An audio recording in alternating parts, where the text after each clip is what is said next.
ఓట్ల కోసం గ్యారంటీలతో జనాన్ని బురుడి కొట్టించి అధికారంలోకి వచ్చిన ఈ టీడీపీ కూటమి పాలనలో పసిబిడ్డలకి కూడా రక్షణ కరువైంది.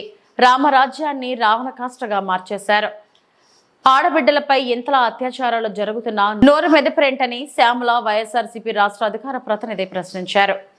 నిండు పున్నమి లాంటి రాష్ట్రాన్ని అమావాస్య చీకట్లు కమ్ముకున్నాయి. ఆడపిల్లలు అర్ధరాత్రి స్వేచ్ఛగా బయటకు తిరిగే ఈ దేశంలో ఒక్క ఆంధ్రప్రదేశ్ మాత్రం ఎటుపోతోంది? ఓట్ల కోసం గ్యారంటీలతో ప్రజల్ని బురుడి కొట్టించి అధికారంలోకి వచ్చిన ఈ కూటమి పాలనలో పసిబిడ్డలు సైతం జంకుతున్నారు. పొద్దుకు 10 సార్లు పొంగనాలు కొట్టే పోసెట్టి పుంగనూరు ఘటనపై ఏమంటావు చెప్పు? అన్నయ్య అన్నావంటే ఎదురవనా అంటూ ప్రచారాల సమయంలో సినిమా డైలాగులు కొట్టి అధికారంలోకి వచ్చిన ఇప్పటి నాయకులు జరుగుతున్న అఘాయిత్యాలపై, అత్యాచారాలపై నోరు మెదపరేం సామి? రామరాజ్యాన్ని రావణ కాష్టంగా మార్చినటువంటి ఈ కూటమి పాలనలో ఆడపిల్లలకి రక్షణ లేకపోవడం అనేది సిగ్గుచేటు. మాకు మా ఆడపిల్లల మాన ప్రాణాలే ముఖ్యం.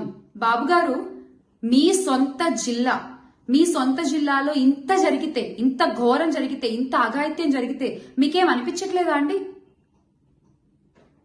బాబొస్తే అదొస్తుంది, బాబొస్తే ఇదొస్తుంది, ఇవన్నీ దేవుడెరుగు. ప్రాణాలు పోతున్నాయి సార్ మీరు వచ్చాక.